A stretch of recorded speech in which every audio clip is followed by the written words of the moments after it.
ఉగాది అని చెప్పుకుంటారు. అంటే ఇంగ్లీషు ప్రకారంగా జనవరి నుండి లెక్క వేయకపోయినా తెలుగు సంవత్సరాది ప్రకారంగా ఉగాదిని మనం వర్ణించుకుంటాం. ఇది సాధారణంగా అసలు పదం ఇది ఉగాది కాదు, యుగాది. యుగం ప్రారంభమైన ప్రారంధార్థ త్రేతాద్వాపర యుగాల దగ్గర నుండి కూడా ఈ యొక్క పండగని ప్రతి సంవత్సరం ప్రారంభం కింద జరుపుకుంటూ రావడం అనేది ఆనవాయితీగా జరిగింది. ఇటువంటి ఉగాది పండగ నాడు ముఖ్యంగా కూడా చేయాల్సినటువంటి ముఖ్యమైన కార్యక్రమాలు ప్రాతకాలమనే బ్రహ్మముహూర్తంలో నిద్రలేవాలి. అనగా తెల్లవారుజామున 3 గంటల నుండి సూర్యోదయానికి పూర్వంగా అనగా 5:30 లోపుగానే ఉగాది పచ్చడి కూడా తినాలి. కానీ ఒక ఉగాది పచ్చడి తీసుకోవాలన్నా సరే ముందు భగవంతుడికి నైవేద్యం సమర్పించాలి. అలా భగవంతుడికి నైవేద్యం సమర్పించకుండా తీసుకునేటటువంటి ఫలితం మనకు ఉండదు. కాబట్టి ఉగాది పండగ నాడు ముందుగా తలకి స్నానం చేయాలి. ఆ తలకి స్నానం చేయడానికి ముందుగా అభ్యంగన స్నానం పనికిరాదు. అనగా వివక్షతతో ఉన్నటువంటి స్నానాలు ఉగాది పండగ నాడు చేయరాదు.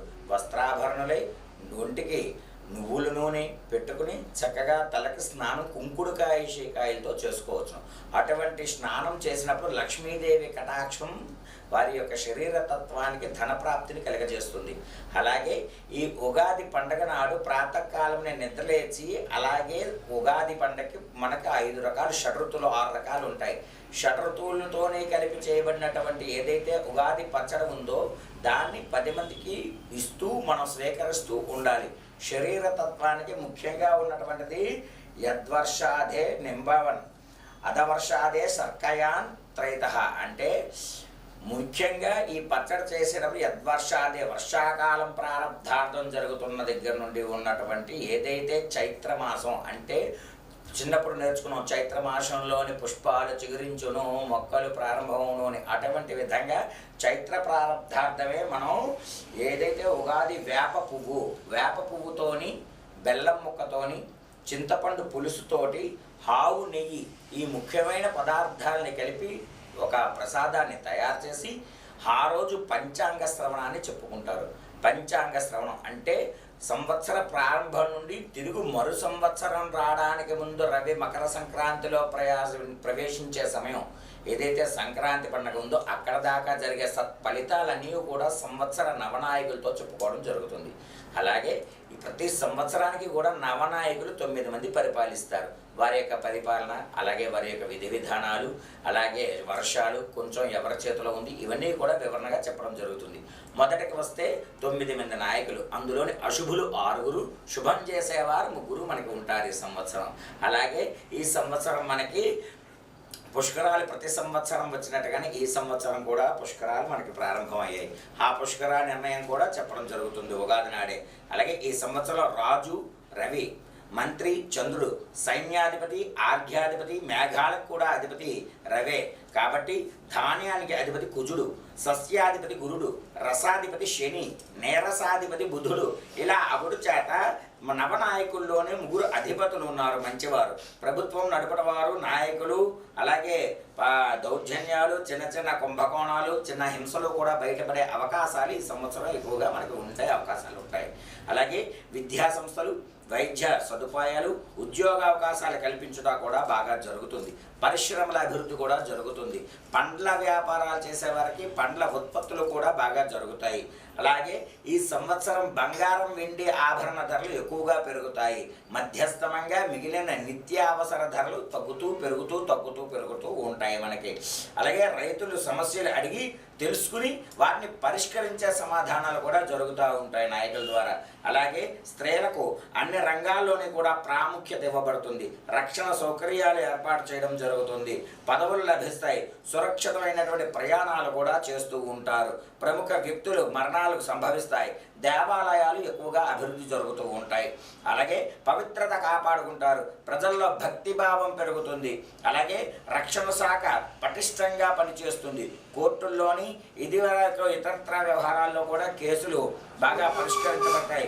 పశువులు పాలించేవాడు యముడు, పశువులను మేపేవాడు విడిపించేవాడు, దొడ్డిలో పెట్టేవాడు కూడా యమధర్మరాజే. కాబట్టి కాస్త మనకి పశు సంరక్షణ నష్టంలో వాటిల్లే అవకాశాలు ఎక్కువగా ఉంటాయి.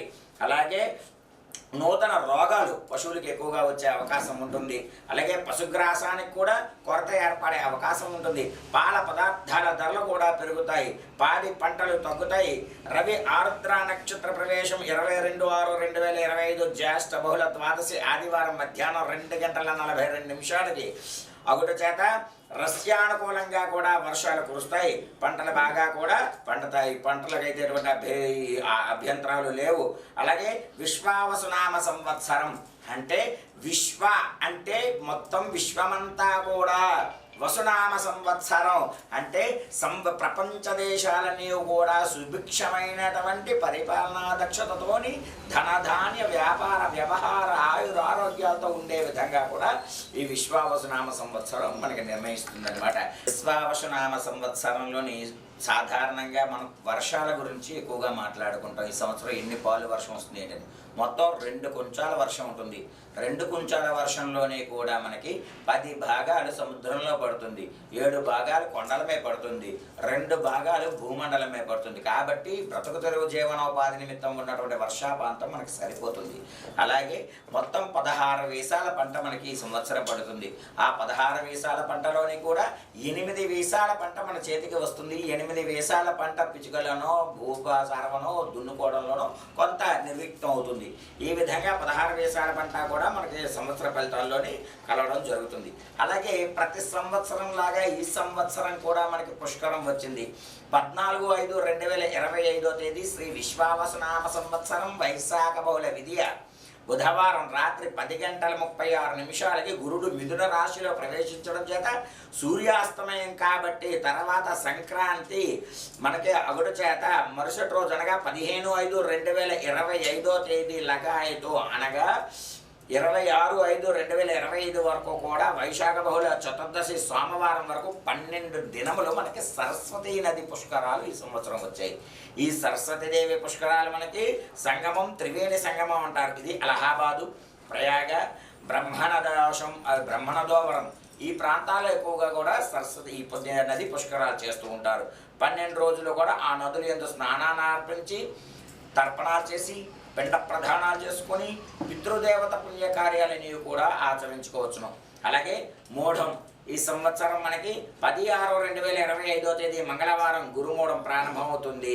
శ్రీ విశ్వావసునామ సంవత్సరం జ్యేష్ఠ శుద్ధ చతుర్దశి మంగళవారం లగాయతు. 8/7/2025 మంగళవారం నాడు గురుమూఢం ఆఖరి. విశ్వావసునామ సంవత్సరం ఆషాఢ మాసంలో శుక్లపక్షంలో త్రయోదశి మంగళవారంతో మనకి పూర్తవుతుంది. అలాగే శుక్రమూఢం కూడా ఉంది. 30/11/2025 ఆదివారం శుక్రమూఢం ప్రారంభమవుతుంది. 13/2/2026 శుక్రమూఢం ఆఖరి అవుతుంది. అలాగే కత్తెరలు మనకి 2 కర్తర్లు వస్తాయి. డొల్ల కర్తరి, అగ్ని కర్తరి. అలాగే డొల్ల కర్తరి 4/5/2025 ఆదివారం నాడు లగాయతో కూడా శ్రీ విశ్వావసునామ సంవత్సరం వైశాఖ శుక్ల సప్తమి తత్కాల అష్టమి ఆదివారం నాడు లగాయతు ప్రారంభమవుతుంది. పెద్ద కర్తరి ఈ కర్తరి 11/5/2025 ఆదివారం లగాయతు. 28/5/2025 వరకు కూడా నిజ కర్తరి అని అంటారు. ఈ విశ్వావసునామ సంవత్సరంలో వైశాఖ శుద్ధ చతుర్దశి ఆదివారం లగాయతు జ్యేష్ఠ శుక్ల విద్య బుధవారం వరకు కూడా మనకి కర్తరి అనేది జరగడం జరుగుతుందన్నమాట. మనకి ఈ సంవత్సరంలోని సూర్యగ్రహ ప్రవేశాలు, సూర్యరాశి ప్రవేశాలు, దిన ఫలితాలు అనేవి కూడా శుభ్రంగా జరుగుతాయి. మకర సంక్రాంతి పుణ్యకాలం. సంక్రాంతి పురుషుడు మందాకిని అనే నామధేయంతో నంది వాహనాన్ని తీసుకుని శ్రీ విశ్వావసునామ సంవత్సరం పుష్యబహుళ ఏకాదశి తత్కాల ద్వాదశి బుధవారం నాడు రాత్రి అనగా అనురాధ నక్షత్రంలోని సింహలగ్నమందు అనగా 14/1/2025 రాత్రి 8:49 రవి మకర రాశిలో ప్రవేశిస్తున్నాడు. అంటే సూర్యాస్తమయం తర్వాత రవి పుణ్యకాల ప్రవేశం జరిగితే నిషిద్ధం కాబట్టి మరలా సూర్యుడు ఉదయించే సమయానికి పండగ ఉండాలి. కాబట్టి మనం పండగ మరనాడైనటువంటి 15/1/2025 నాడు జరుపుకోవడం మకర సంక్రాంతి జరుగుతుంది. అలాగే మందాకిని అను నామధేయం వలన పాలకులకు పెద్ద పదవుల్లో ఉన్న వారికి కూడా మనశ్శాంతి లేకుండా ఉంటుంది. ఆ సంక్రాంతి పురుషుడు నంది వాహనం అవడం వలన ప్రభుత్వానికి అపనందనలు వస్తాయి, విమర్శలు వస్తాయి. కుంకుమోదక స్నానం చేస్తున్నాడు, అందుచేత సుఖ సౌఖ్యాలు ఎక్కువగా ఉంటాయి. పసుపు వస్త్రాలను ధరిస్తున్నాడు, అందుచేత యుద్ధ బాధలు జయాలు కూడా ఎక్కువగా జరుగుతాయి. అలాగే చనాక్షంతలు ధరించడం వలన శనగల పంట నష్టం చేకూరుతుంది. పసుపు రంగు గొడుగు ధరించడం వలన శుభకార్యాలు ఈ సంవత్సరంలో ఎక్కువగా జరుగుతాయి. పగడ పుష్పధారణ వలన ఆకలి బాధలు పెరుగుతాయి. వెండి ఆభరణ ధరణ వలన, ఈ వెండి ఆభరణాలు ధరించడం వలన బంగారానికి వెండికి కూడా, భక్తులకి జనులకి కూడా వెండి బంగారాల మేము మోజుగా ఆ ఇంట్రెస్ట్ కూడా కోల్పోతారు. కారణం ఏంటంటే అధిక ధరలు పెరుగుతాయి. ఏ పెళ్లికో పండకో కార్యానికో తప్పితే నిత్యం ఆభరణాలు కొనుక్కోవాలి, కాసులు బంగారు శ్రావణ శుక్రవారాలకు పెట్టుకోవాలంటే ఆతృత జనాల్లో తగ్గిపోతుంది ధరలు పెరగడం వలన. అలాగే రాగి పాత్ర యందు భోజిస్తున్నాడు, అంచేత లోహ జాతులు బాగా తగ్గుతాయి. అలాగే భిక్షాహారం స్వీకరించడం వలన జనులకి నష్టం. మామిడి పండును తింటున్నాడు, అందుచేత నటీనటులకి కళాకారులకి కూడా అరిష్టం. కత్తి ఆయుధాన్ని ధరిస్తాడు, రాజులకు క్షత్రియులకు కీడు. కత్తి ధరించడం వలన లజ్జ సిగ్గు చేష్ట వలన వర్షములు పడి పంటలు బాగా పండుతాయి. నిలబడి ఉండడం వలన సస్యానుకూలమైనటువంటి వర్షాలు కురుస్తాయి. ఉత్తర దిశగా ప్రయాణం చేయడం వలన ఉత్తర దేశాలకి ఎక్కువగా అరిష్టం జరుగుతుంది. కృష్ణపక్షం వలన దేశం సుభిక్షంగా ఉంటుంది. ఏకాదశి తిథి వలన ప్రజల్లోని నూతన ఉత్సాహాలు పెరుగుతాయి. బుధవారం వలన చిన్నకారు సన్నకారు వ్యాపారస్తులందరూ కూడా లాభదాయకంగా వ్యాపారాలు చేసుకోగలుగుతారు. హనురాధ నక్షత్రం వలన మంచి వర్షాలు కురుస్తాయి. సింహలగ్నం వలన వర్షాలు ఎక్కువగా పురుష జాతులకు బాధలు కలుగుతాయి. ఈ విధంగా ఈ సంవత్సరం పుణ్యకాలం చాలా పవిత్రమైనది. ఈ సంక్రాంతి గోవులు, ధాన్యం, బియ్యం, వస్త్రాలు, పండ్లు, కూరగాయలు, గుమ్మడికాయ, అలాగే మనశ్శాంతి కలుగుతుంది. ఇలాంటివి దాన ధర్మాలు చేసుకున్నట్టయితే సంక్రాంతి పుణ్యకాలం రోజు పితృదేవతలకి తృప్తినిచ్చి స్నాన దాన శ్రద్ధాదులు కూడా ఆచరించుకోవచ్చును. ఆయురారోగ్య అష్టైశ్వర్యాలు, పుత్రపౌత్ర వంశాభివృద్ధి కూడా కలుగుతుంది. అలాగే సంక్రాంతి ప్రవేశించిన దగ్గర నుండి ప్రతి పుణ్యకార్యాలు కూడా చేసుకోవచ్చును. అలాగే ఈ సంవత్సరం విశ్వావసునామ సంవత్సరం, అంటే విశ్వమంతా శుభ సంతోషాలతో అందరూ ఆయురారోగ్యాలతో హస్తైశ్వర్య ధన కనక వస్తు వాహన పుత్రపౌత్ర వంశాభివృద్ధితో ఉండాలని చెప్పి వ్యవసాయాలు వ్యవహారాలు అన్నీ కూడా సుభిక్షమైనటువంటి పరిపాలన జరగాలని పుణ్య ఫలితం చేత ఈ సంవత్సరం 39వ సంవత్సరం. షష్ఠీ సంవత్సరాలు అనగా 60 సంవత్సరాలు 30వ సంవత్సరం విశ్వావసునామ సంవత్సరం. ఈ సంవత్సరంలో మేషరాశి అంటే 12 రాసులు: మేష, వృషభ, మిథున, కర్కాటక, సింహ, కన్య, తుల, వృశ్చిక, ధనుసు, మకర, కుంభాలు. ఈ ఉగాది పండగ ఏదైతే హిందూ హైందవ ధర్మ సంప్రదాయ ప్రకారంగా చేసుకుంటామో ఆలయాలకు వెళ్ళి సాధారణంగా పంచాంగ శ్రవణం ఎక్కువ మంది చేసుకుంటారు. అలాగే దొంగేళ్ళు ఏరువాక ముహూర్తం అని కూడా ఉంటుంది. ప్రతి సంవత్సరం కూడా గెత్తాలు వేస్తారు. రైతువారి జీవనోపాధి వ్యవసాయక దేశంలో మనం బ్రతుకుతున్నాం కాబట్టి అటువంటి వ్యవసాయ పాడి పంట సువృద్ధిగా ఉండాలని చెప్పి గెత్తం వేయడం అని అంటారు. దీన్నే ఏరువాక ముహూర్తం అంటారు. అదే అమావాస్య రోజు చాలామంది దొంగ ఏళ్ళు అని అంటారు. అంటే 28వ తారీఖు రాత్రి తెల్లవారితే 29వ తారీఖు నాడు శుక్రవారం రాత్రి తెల్లవారితే శనివారం నాడు 5 గంటలకి ఏరువాక ముహూర్తం చేస్తారు. అది తప్పి పంచాంగ శ్రవణం ఉగాది రోజు చేసుకున్న వారు అసలు ఏరువాక ముహూర్తం 4వ తేదీ నాడు చేసుకుంటారు. 4వ తేదీ 4వ నెల 2025వ తేదీ నాడు తెల్లవారుజామునే 3 గంటల నుండి 5:30 వరకు కూడా ఈ విధంగా ఏరువాక ముహూర్తాన్ని చేసి పాడి పంట సమృద్ధిగా ఉండి ప్రభుత్వం నుండి రావాల్సినటువంటి ఎరువులు సమయానికి అందుకొని అందరూ సుభిక్షంగా ప్రజలకి మనం బ్రతకడానికి ఇచ్చే ధాన్యాలని పండాలని చెప్పి ఈ యొక్క పండగతో తొలిసారిగా కూడా తొలకరి చల్లులతో తొలకరి చినుకులతో ప్రారంభం అవ్వాలని చెప్పేసి ఏరువాక ముహూర్తం చేయడం జరుగుతుంది. అలాగే తదుపరి మనం చెప్పుకోవాల్సింది రాశి ఫలితాలు. మొదటగా మనకి 12 రాసులు: మేష, వృషభ, మిథున, కర్కాటక, సింహ, కన్య, తుల, వృశ్చిక, ధనుసు, మకర, కుంభాలు. అలాగే మనకి మేషరాశి వారికి ఈ 2 రూపాయలు ఆదాయం వస్తే 14 రూపాయలు వ్యయం ఉంటుంది. రాజ్య పూజ్యం 5, అవమానం 7. అలాగే వృషభ రాశి వారికి వస్తే ఆదాయం 11 రూపాయలు, వ్యయం 5 రూపాయలు. రాజ్య పూజ్యం 1, అవమానం 8. అలాగే మిథున రాశికి వస్తే ఆదాయం 14 రూపాయలు, వ్యయం 2 రూపాయలు, రాజ్య పూజ్యం 4, అవమానం 3. అలాగే కర్కాటక రాశి వారికి ఆదాయం 8 రూపాయలు, వ్యయం 2 రూపాయలు, రాజ్య పూజ్యం 7, అవమానం 3. సింహరాశి వారికి ఆదాయం 11, వ్యయం 11, రాజ్య పూజ్యం 3, అవమానం 6గా ఉంటుంది. అలాగే కన్యా రాశి వారికి ఆదాయం 14, వ్యయం 2, రాజ్య పూజ్యం 6, అవమానం 6 సరసమానంగా ఉంటుంది.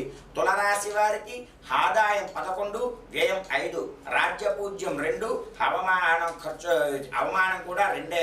అలాగే వృశ్చిక రాశి వారికి ఆదాయం 2, వ్యయం 14, రాజ్య పూజ్యం 5, అవమానాలు 2. ఆదాయం ధనుస్సు రాశి వారికి ఆదాయం 5, వ్యయం కూడా 5, రాజ్య పూజ్యం 1, అవమానం 5. అలాగే మకర రాశి వారికి ఆదాయం 8 రూపాయలు, వ్యయం 14 రూపాయలు, రాజ్య పూజ్యం 4, అవమానం 5. కుంభరాశి వారికి ఆదాయం 8, వ్యయం 14, రాజ్య పూజ్యం 7, అవమానం 5. అలాగే ఆఖరిగా మీనరాశి ఆదాయం 5, వ్యయం 5, రాజ్య పూజ్యం 3, అవమానం 1. ఈ విధంగా 12 రాసుల వారి యొక్క ఆదాయ వ్యయాలు, అవమాన భారాలు కూడా చెప్తారు. అయితే సంవత్సరానికి మనకి 12 మాసాలు. చైత్రమాస లగాయతు ఉగాది నుండి మరలా తిరుగు ఉగాదికి 12 మాసాలని కూడా 3 భాగాలు చేస్తారు. మొదటి భాగం ఉగాది 28వ తారీఖు అనుకోండి, అక్కడ నుండి ఏప్రిల్, మే, జూన్, జూలై ఒక భాగం, ఆగస్ట్, సెప్టెంబర్, అక్టోబర్, నవంబర్ ఒక భాగం, రెండో భాగం. అలాగే తదుపరి డిసెంబర్, జనవరి, ఫిబ్రవరి, మార్చి తర్వాత వచ్చే ఉగాది వరకు ఉన్నటువంటి 3 నాలుగులుగా ఈ భాగాలు విభజించడం జరుగుతుంది. ఇందులో సున్నాలు ఉన్నాయని కూడా చాలామంది చెప్తూ ఉంటారు. అంటే మొదటి భాగంలో 0 ఉంటే భయ ఆందోళన మాత్రమే జరుగుతాయి. రెండో భాగం అంటే మొదటి 4 మాసాలు, రెండో భాగంలో 0 ఉందనుకోండి, రుణ బాధలు ఎక్కువగా ఉంటాయి, ఖర్చులు ఎక్కువగా ఉంటాయని. మూడో భాగంలో 0 ఉంటే అవమానాలు ఎక్కువగా ఉంటాయని తప్పితే ఈ 0 వల్ల ఏదో అరిష్టాలు, ఆస్తులు కోల్పోయి కుటుంబాల్లో గొడవలు జరుగుతాయనేటువంటి అపోహలు ఎక్కడా కూడా చెప్పబడలేదు. ఈ విధంగా మనకి పంచాంగ శ్రవణంలో ముఖ్యమైనటువంటి భాగాలనేవి కూడా వివరించడం జరిగింది. అలాగే దేవుడికి ఖచ్చితంగా ప్రాతకాలమునే నిద్ర లేచి స్నాన సంధ్యాదులు పూర్తి చేసిన తర్వాత నైవేద్యం పెట్టకుండా మనం ఉగాది పచ్చడి తీసుకోలేం. కాబట్టి భగవంతుడికి శివపాద స్పర్శకి నైవేద్యం నివేదన సమర్పించిన తర్వాత మనం భక్తులందరికీ కూడా పంచుతూ ఈ యొక్క పండుగని జరుపుకుంటూ ఉంటాం. నూతన వస్త్రాల్ని కట్టుకుంటారు, స్త్రీలు అలంకరణ ఆభరణాలు చేసుకుంటారు. అలాగే ప్రతి పిల్లలు కూడా పండగ వాతావరణాన్ని, కొత్త సంవత్సరంతో కొత్త జీవితాన్ని చాలామంది చాలా వరకు కొన్ని కమిట్మెంట్లతో ఆపుకోవాలని కూడా మంచి నిర్ణయాలు తీసుకుని బాగుపడడానికి ముందుకు వెళ్తూ ఉంటారు. అటువంటి కొత్త సంవత్సరం మనకందరికీ కూడా శుభాలు జరగాలని చెప్పి ఈ కార్యక్రమం చేయడం జరుగుతుందన్నమాట. అలాగే భగవంతుడికి చేసే ప్రతి పూజలోని కూడా 108 నామాలు చదువుతారు. అవి 2 అర్థాలండి. ఒకటి మనకి 12 రాసులు, మేష, వృషభ, మిథున, కర్కాటక, సింహ, కన్య, తుల, వృశ్చిక, ధనుసు, మకర, కుంభాలు. మనకి 9 గ్రహాలు, రవి, చంద్రుడు, కుజుడు, బుధుడు, గురుడు, శుక్రుడు, శని, రాహువు, కేతువు. ఇలా 9 గ్రహాలు ఇంటూ 12 రాసులు మనం భాగహారం ఇంటూ చేస్తే 108 సంఖ్యాశాస్త్రం వస్తుంది. అదే కాదు, మనకి 27 నక్షత్రాలు. ఏ భగవంతుడైనా ఏ మనిషి అయినా సరే ఏదో ఒక నక్షత్రంలోనే జన్మించాల్సింది, ఆ 27 నక్షత్రాల్లోనే జన్మించాలి. అదే అశ్వని, భరణి, కృత్తిక, రోహిణి, మృగశిర, ఆరద్ర, పునర్వసు, పుష్యమి, ఆశ్లేష, మఖ, పుబ్బ, ఉత్తర, హస్త, చిత్త, స్వాతి, విశాఖ, అనురాధ, జ్యేష్ఠ, మూల, పూర్వాషాఢ, ఉత్తరాషాఢ, శ్రవణం, ధనిష్ట, శతభిషం, పూర్వభద్ర, ఉత్తరభద్ర, రేవతి. అంటే ఈ 27 నక్షత్రాలకి కూడా మా అబ్బాయి ఏ పాదంలో పుట్టాడండి, మా అమ్మాయి ఏ పాదంలో పుట్టారని అడుగుతారు. అంటే ఒక నక్షత్రానికి 4 పాదాలు ఉంటాయి. 27 × 4 పాదాలు చేస్తే వచ్చిన సంఖ్యాశాస్త్రమే 108 సంఖ్యాశాస్త్రం. కాబట్టి ఏ భగవంతుడికైనా అష్టోత్తరం అంటే 108 నామాల్ని అష్టోత్తర పొగట్ట రూపేణ చెప్తూ ఆయన యొక్క కటాక్షాన్ని పొందుతూ కథాక్షింతలు, మంచి చెడు అన్ని కూడా పుణ్యకార్యాలు చేస్తూ ఉంటారు. జై శ్రీమన్నారాయణ.